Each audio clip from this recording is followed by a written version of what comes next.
This part is going to be recorded.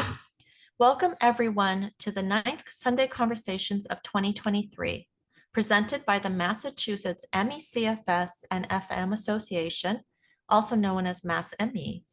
Today's program is titled What Sociology and the Illness Narratives Can Teach Us About Living with Chronic Illness. I'm Helen Sluss, a caregiver to someone with ME/CFS and a researcher and a proud volunteer of MassME. I will be the moderator for today's events. I'd like to extend a special welcome to our MassME members. Your membership makes it possible for the organization to host and sustain Sunday conversations, support groups, patient services, and much more. If you'd like to learn more about how membership helps the organization, or become a member, please feel free to visit our website at massmecfs.org/join.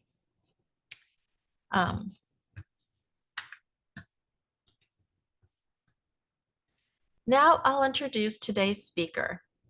Helen McGunnigle is a graduate of Hampshire College, where she studied pre-medical sciences.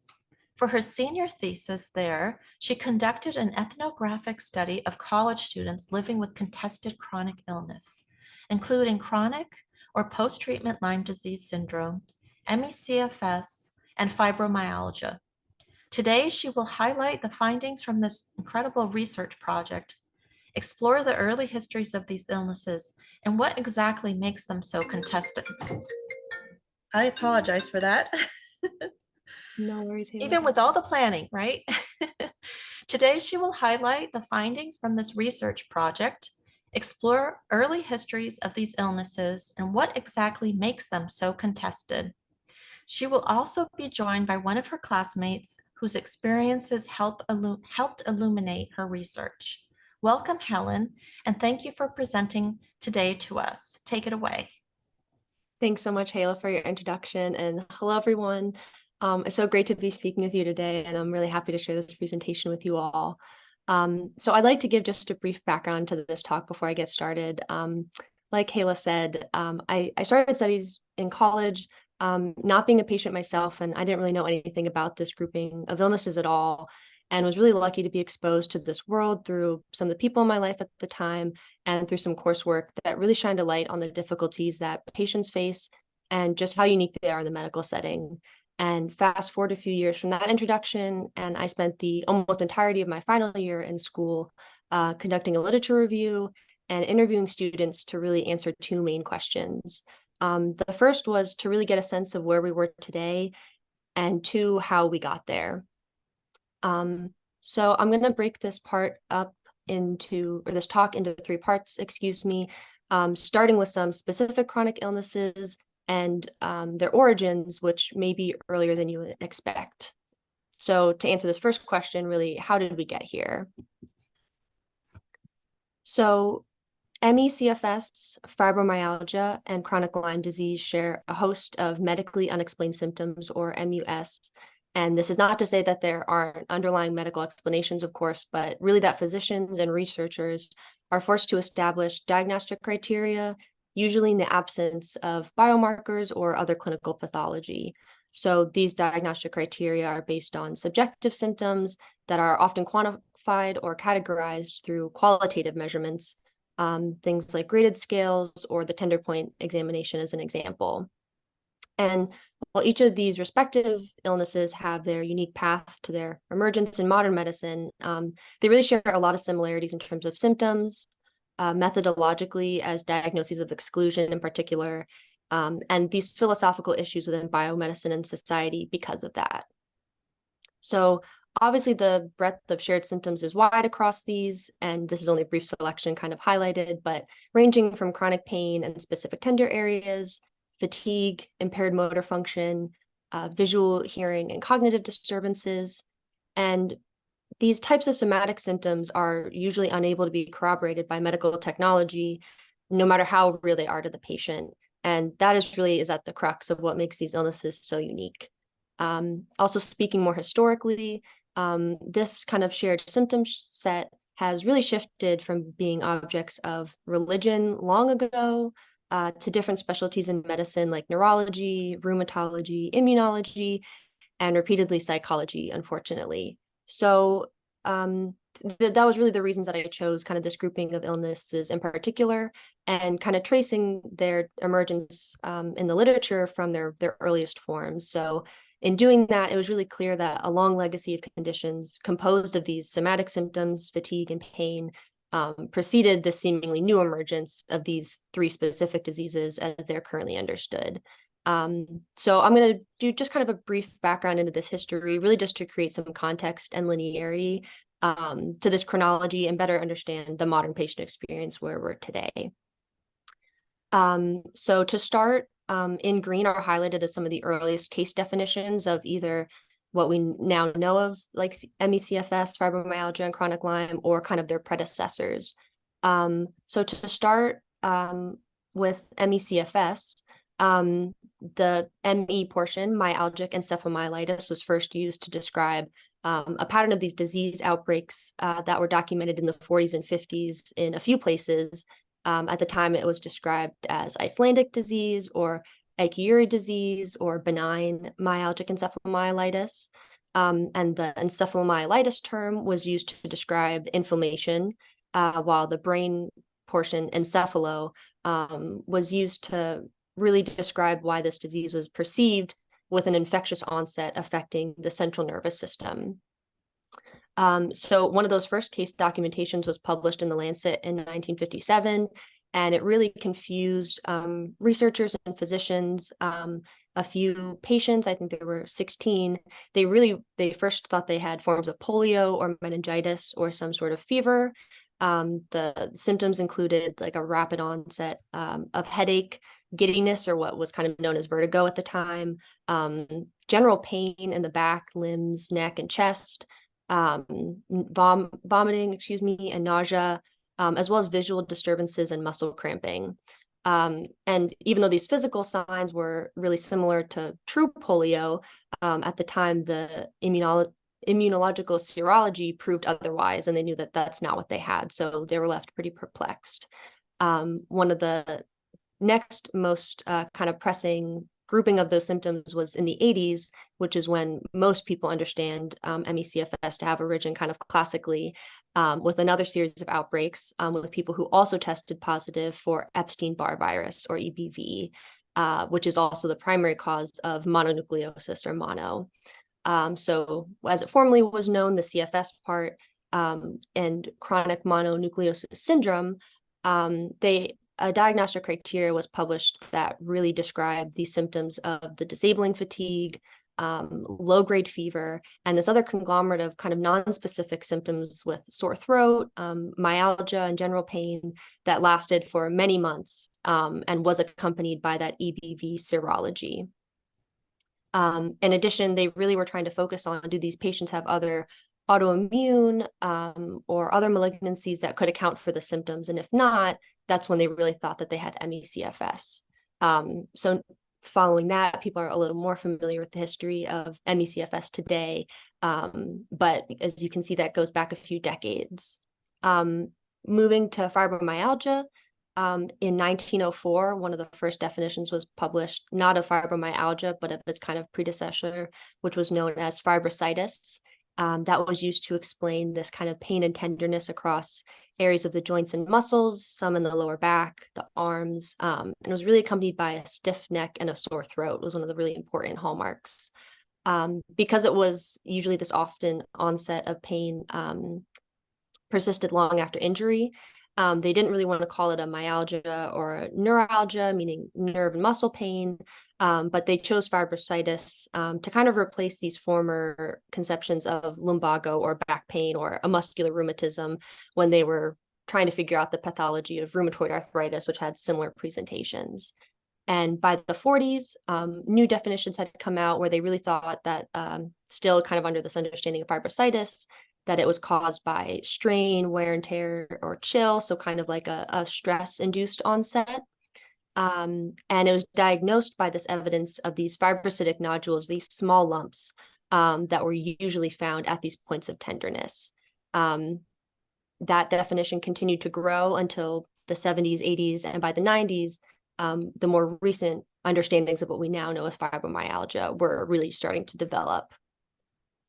Lyme is a little bit unique in that the original outbreak in Lyme, Connecticut, occurred in the 60s and 70s, where people began to have these unexplained symptoms of paralysis, headaches, and severe fatigue. But we now understand that they suffered from a bacterial infection with traditional Lyme disease from the B. burgdorferi bacteria carried by ticks. So since that discovery, obviously, antibiotics have been successfully treating patients with early presentations of Lyme. But for many people, after being treated with long-term courses of antibiotics, people will still continue to have symptoms. And this is really that subset that has chronic or post-treatment Lyme disease. And that kind of description of patients in 2004, one of the first case definitions was published by the International Lyme and Associated Disease Society to really understand this grouping of fatigue, cognitive, and neurological impairments that these patients still faced. So to kind of take a step back, they're relatively recent in their emergence. That was a lot of decades of history. But the point that I would like to make is that people were experiencing a similar subset of shared symptoms previously, and they can really be summarized with two preceding conditions. Neurasthenia is the first of those that kind of was first. So first coined in 1869, it was really used to describe a person with a lack of so-called nervous energy. So really understanding before the 19th century, understanding of the central nervous system, they described it under what they called a reflex arc model. And it really claimed that this finite amount of nervous energy existed in the body through a closed system of channels, kind of akin to the advent of electrical circuits. And this energy was thought to be housed in the brain, the digestive system, and reproductive organs. And they literally thought that people's nervous systems were overloaded by the rise in technology during the Industrial Revolution, from things like steam engines, electricity, and this rampant general modernization. Even further, the changing roles of social women entering the workforce at the time were thought to quite literally overwhelm their nervous capacity. And these symptoms of neurasthenia were categorized by motor and sensory symptoms, things like muscle weakness, this profound exhaustion and incapacity for physical exertion, the giddiness again, kind of like vertigo, general aches and pains, headaches, and sensitivity to light and sound. And really importantly, these patients were excluded from the neurasthenia diagnosis if they had another organic disease of the similar organs like the stomach, a rheumatism, or other psychoses or melancholy at the time that they called them. And interestingly, not everyone is prone to neurasthenia. So these are just kind of some images from medical textbooks around the time in the late 1800s that just kind of summarize really the artifacts of what they thought people with these conditions were like.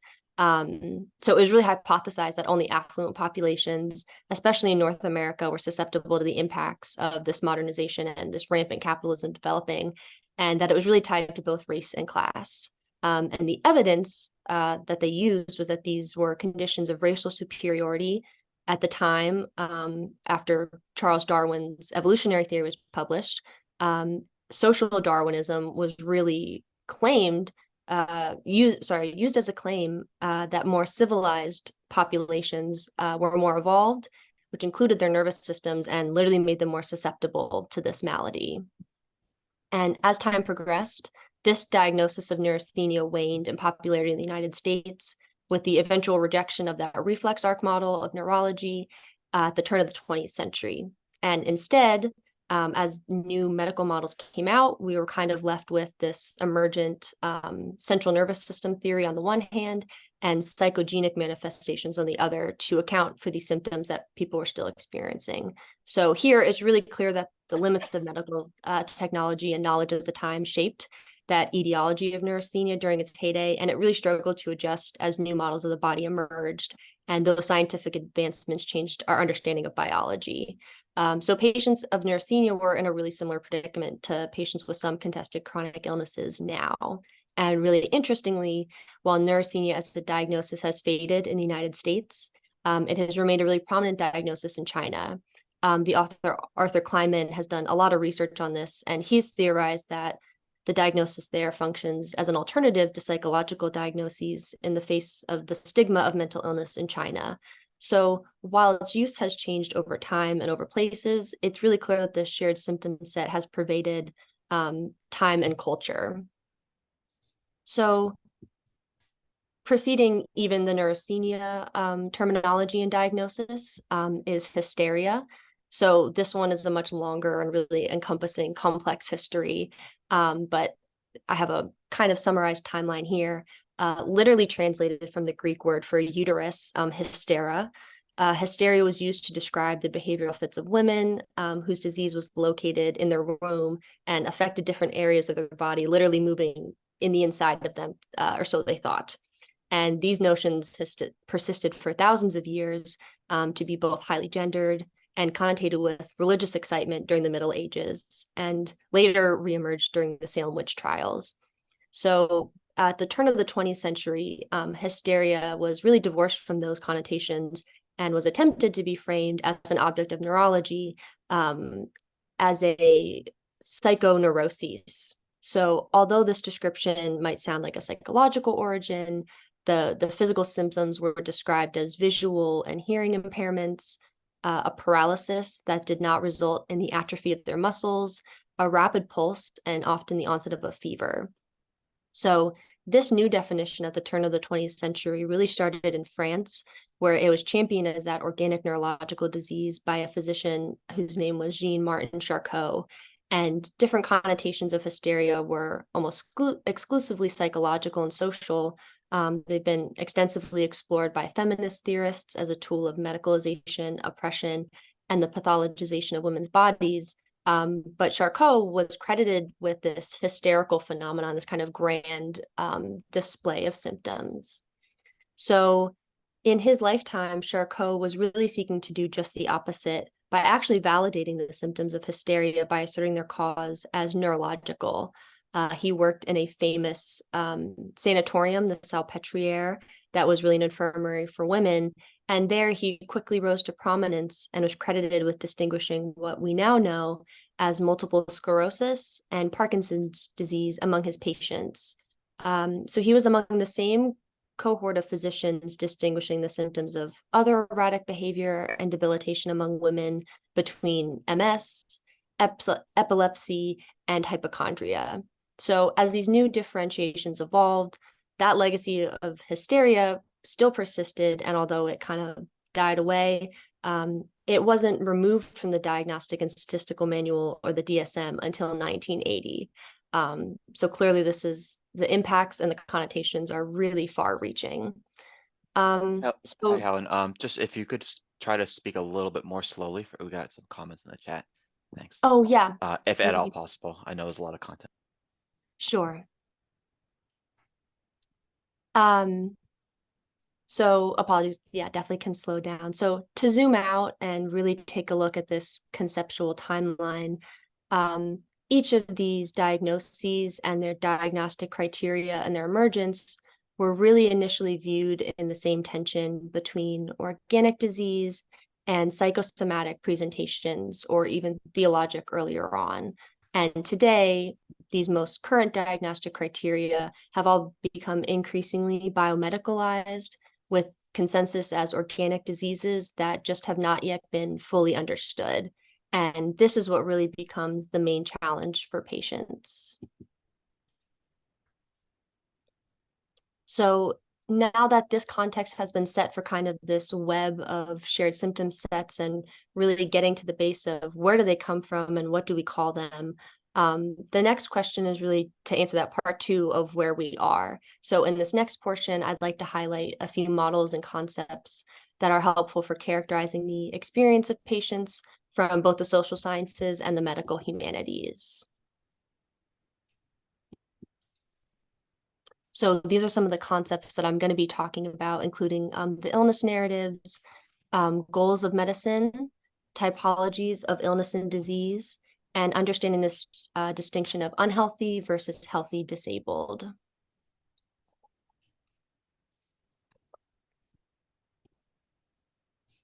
So within the medical model, the objective measurable change in health is known as disease. And on the other side, the subjective social experience of a change in health is known as illness, in particular to sociologists. They're really the ones who kind of came up with this distinction. And in most circumstances, the patient's subjective experience of illness is confirmed by a physician's objective observation of that change in health. And this confirmation serves really as an important function for the sick, and it acts as permission for the patient to access the illness role, which is really the socially accepted behavior of the sick. And traditionally, this really has occurred in the patient-physician encounter, which is really one of the primary tools for assessing disease. And when the boundaries of illness and the disease experience are not so solid or are in conflict, that's really where the illness narrative can bring more autonomy and patient-centered understanding. So the illness narrative is really the patient account from their perspective, not necessarily on paper if they have tested positive for disease or the progression of their illness, but really what they face day to day. The goals of medicine is a concept developed by Eric Castle, and this really gets to the philosophical underpinnings and how of the goals of medicine and how they can really negatively impact the patient experience in this case.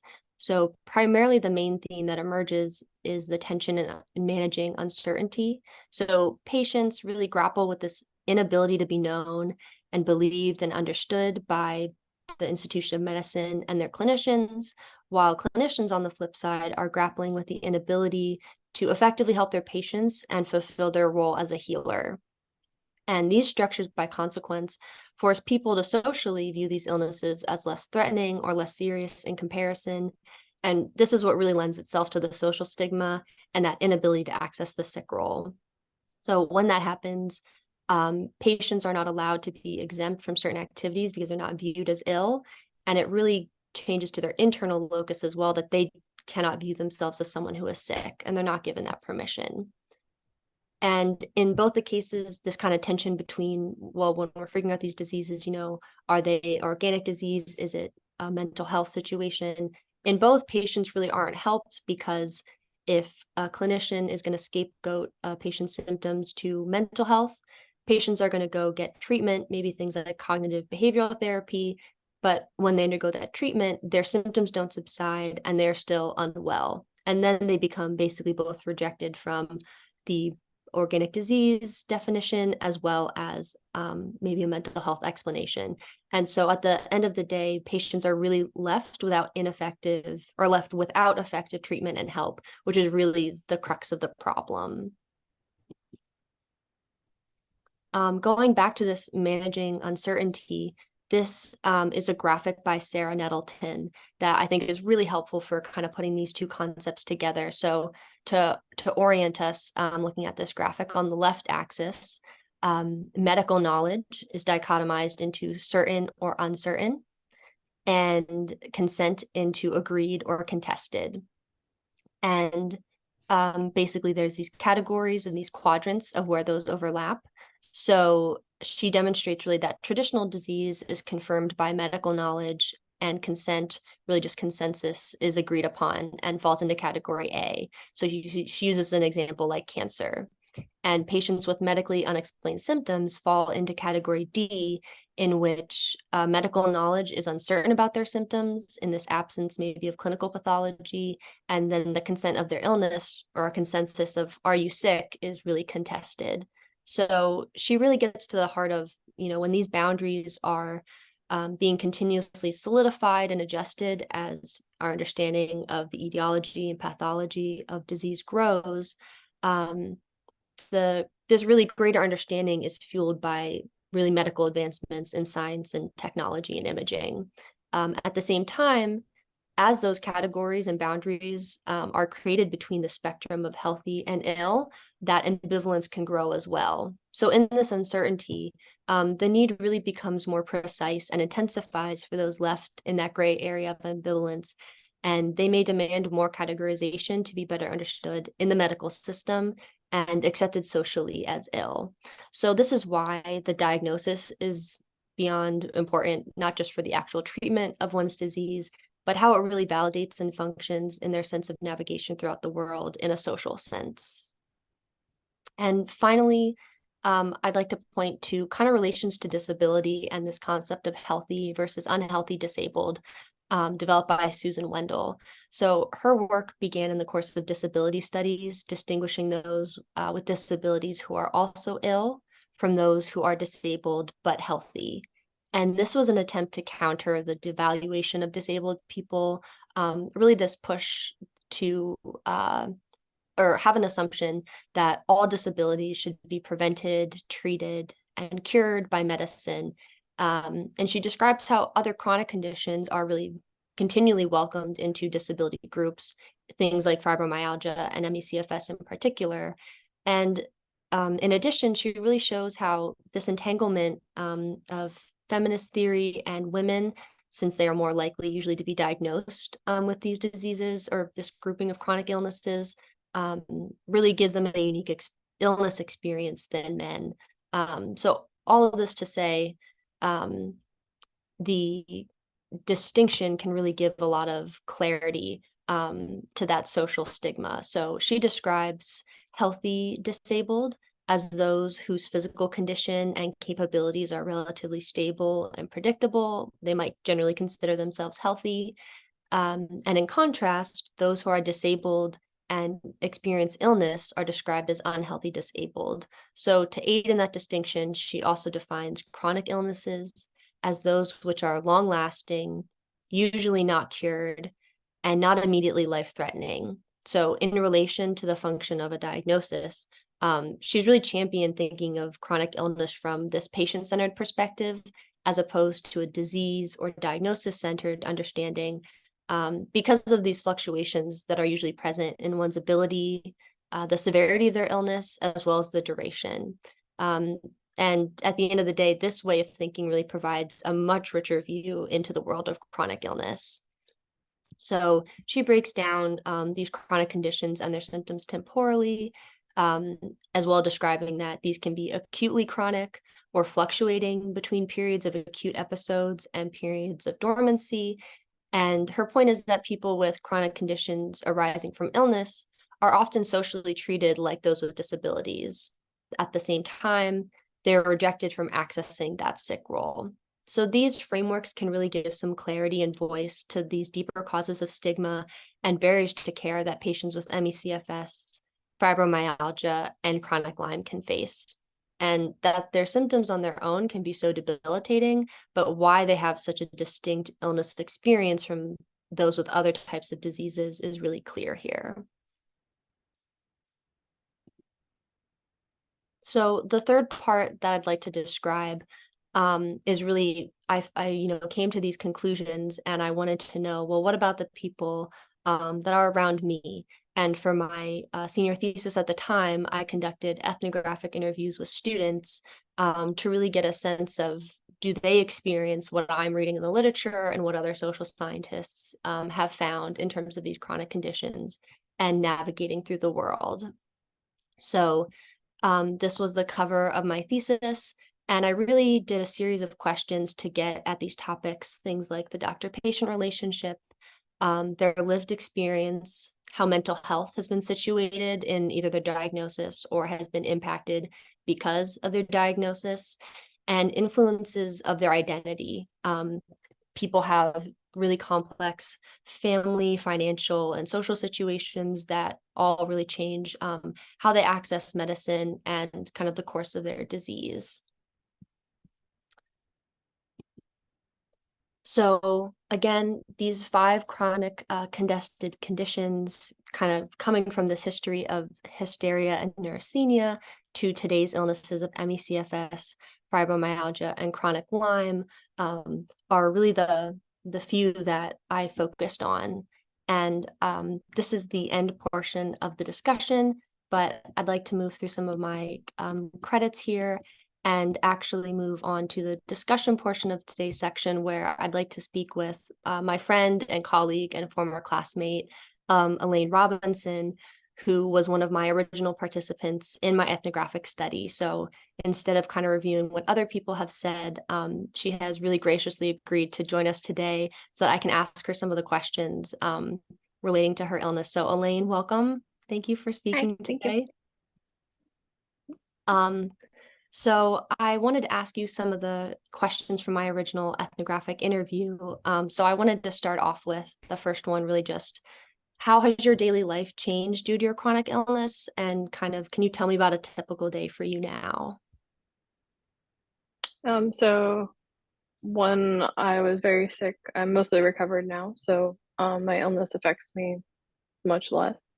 But I was bedbound and in a wheelchair for over 5 years. So that definitely did affect that was in my late teens and into my 20s. So that affected going to college and my early adult life. And now usually I'm just more prone to getting kind of colds and stuff, and might have down days on occasion, but it's not overly affecting my life. Gotcha. So in terms of like these kind of temporal fluctuations, you're in a different spot now than you were, especially even than when I interviewed you, since we graduated quite a few years ago. Gotcha. Do you feel like other parts of your identity have influenced your chronic illness, things like gender, race, or class? I think definitely in getting medical care, being female, I was kind of told that I was complaining and that it wasn't that bad, and wasn't taken seriously initially. And I think my race enabled me to get medical care more easily. As far as now, how it affects me, I think that it's mostly just that it's still something that people can't see and they don't really know. So it's more of that, women get tired more easily or something like that around the workplace. And that I work as I'm a researcher. So for me, that's already a male dominated field. And so it's something that I really can't be very transparent about at work. Fair. Yeah, that's a slippery slope, especially when it's relating to your workplace and like your performance in that sense. Yeah. How has mental health been situated in your chronic illness experience, if at all? It ebbs and flows. I think it is really hard to be told that you're not sick. It took me almost a year to be diagnosed, and then I continued to have doctors who told me that I wasn't sick, and kind of had a few that believed that I was very ill and needed treatment. And so there was a lot of confusion on my part as to why some doctors would tell me that I just wasn't sick, even though some of my labs looked off, or I was testing positive at certain times for a whole host of things. It wasn't that, my labs were all coming back normal. So I think that really makes you question what you're feeling, and can put you in some dark places. As trying to go through that along with just the symptoms themselves. I did have mental health involvement as some of my symptoms. So that was definitely difficult to get through on top of that. Yeah, the compounded, I guess maybe in effect nature is like very understandable with the struggles you're talking about. How would you describe the different relationships with your physicians? I know you have moved places, so you've had many, but are there ones that are better than others, and how has that kind of transpired for you? The physicians who are versed in chronic illness or who have some personal experience with it, either themselves or just like family members or someone close to them, are a lot more receptive to kind of going into details about like more than just what's on the blood test, and having more of a discussion and a dialogue versus just a PCP coming through, looking at your test results, saying yes or no, and move along. I think I'm originally from California, and that's where I received most of my treatment. And I found a cluster of doctors there who were amazing, and really they continue to follow me today. They do check in, even though I don't see them anymore, to see how I'm doing. And moving to Massachusetts, I found doctors as well who are more receptive to having a dialogue and having me take an active role in my health. I think there are still a lot of doctors that I've come into contact with, especially recently, that don't really agree with my medical history, even though it is sometimes 10 years back at this point, that they're looking at it. And they feel the need to tell me that I was misdiagnosed or that was never real, and make a judgment call based on what they're seeing as history. And I then, all of my knowledge today doesn't inform anything. They're supposed to be superior and have the final say. And my concerns can be something like, a fasting blood draw that's always been fasted for. And I know that would make it comparable to my other blood draws. And they're like, oh no, it doesn't need to be fasted for. And then after that, they tell me, well, we can't compare it to your previous history for this test because you didn't fast for that. And so it's something just subtle like that where insurance only wants to pay for the blood test, every so many months. So it's not like it can be retested for. And it's those little things that make getting medical care and having knowledge of my own body, and people not liking the diagnoses that I have had in the past. It just makes it that much harder when you get a doctor who doesn't like what's written on paper that they see as medical history. Sure. I'm very grateful for you that you've had at least some really great relationships though. And when you tell me about those things, it always makes me happy to know that you have had some gems in your life. And that's really what everyone deserves, obviously, but at least you found some. I think I think we have time for one more question from the set from my original interview. And I know you've touched a little bit about your work and professional life with academics, but are there any other areas of your life that are or have been affected by your illness? My family is still recovering from it. I think that really put a large strain on them. And kind of on the day-to-day basis, it's getting I work in biotech doing research, and so there's a disconnect between my age a little bit and my position, and so that's been a little bit different to encounter recently as I've picked up a new job and working with new people, and they assume based on my resume how old I am and therefore my maturity. So it's changed, definitely coming from a different place and taking a different route through school because of my illness directly, and spending a lot of my schooling time still going to doctor's appointments and splitting that educational time trying to manage my health as well, has just a very different outlook, and definitely has changed how I'm seen in the workplace, whether they know directly what I've been through with chronic illness or not is just kind of eye-opening at this point because I never know what I'm going to get. Sure, I have to imagine that's different everywhere you go. Okay, well, thank you, Elaine, so much for answering my questions. I think we can transition to a few of our pre-selected ones from Hala. So thank you, Elaine. Thank you. Thank you, Helen and Elaine, especially Elaine, for sharing and being so open on that. It was very moving to always hear patients share their stories. So for Helen, I have one question for you. Now that we've learned a little bit more about your project. Could you tell us what drew you to doing ethnographic study of, let's say, these invisible illnesses? Yeah, when I did my undergraduate education, I was mainly studying pre-med stuff.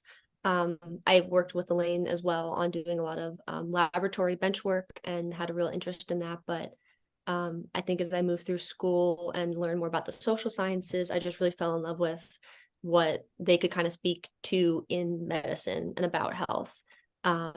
So kind of, I love asking my friends and family, how things are going with them, but maybe more of the precise nature of what ethnography really reveals in people's lives. I took a medical anthropology course and just kind of never looked back of really just being in shock of kind of what to me it could elucidate in different situations. So I was, I guess, really just intrigued, with what it could show me.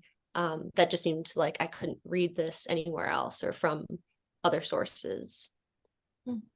Thank you. Let's see now. How about for Helen as well?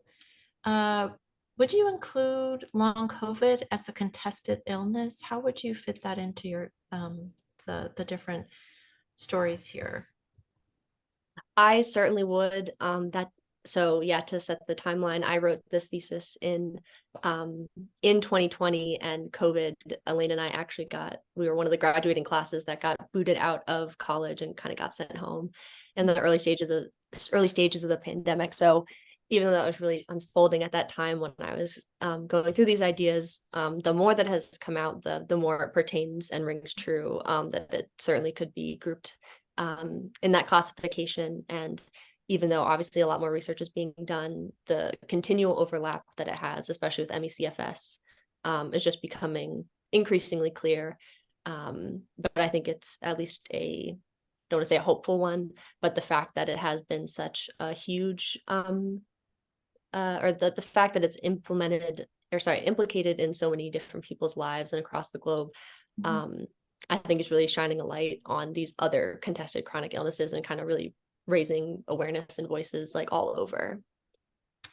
Yes, those are really good points. And Elaine, we just have one question for you. Did participating in Helen's study increase your understanding and approach to your own condition? I think it probably would have. I was pretty well recovering at that point that she interviewed me. So it wasn't necessarily me going to doctors all the time. I took a lot of the same classes that she did, so I actually got an understanding along with her as well. And we had greater dialogue, I think, that I learned a lot from just back and forth prior to the interview. And I was just really honored to be interviewed as part of her thesis work. But I think had I been interviewed by her a little bit earlier, it definitely would have given me a deeper understanding and transformed parts of my illness. All right. Thank you so much. That's all we'll be doing today. Thank you again, Helen, for sharing your study. Very insightful study for college. It's amazing. Thank you, Elaine, again for sharing such a personal side. As a reminder, the recordings of the session will be available, and also a transcript will be available if that's needed. This was a very in-depth, rich story that Helen was sharing with us. Also, just a reminder that we will not be having Sunday conversations in December, but we'll return in January. And finally, a little note, if you found this program worthwhile, there are a few ways you can help. We are now actively looking for volunteers to help with Sunday conversations and keep it going. This commitment can be as small as you want, and we would invite you to join one of our planning meetings that are coming up. You can email volunteer@massmecfs.org for more details. Also, we're always open to donations if you'd like. This is our time of our annual appeal, which you may have gotten an email about. We appreciate any help that you might be able to give. If you donate $25 or more and check the option to become a member. That will establish your membership, or you can renew it, and you will be invited to our members only programs. Thank you again for coming. We really appreciate you joining in these sessions as well. We hope to see you again next month. Thank you.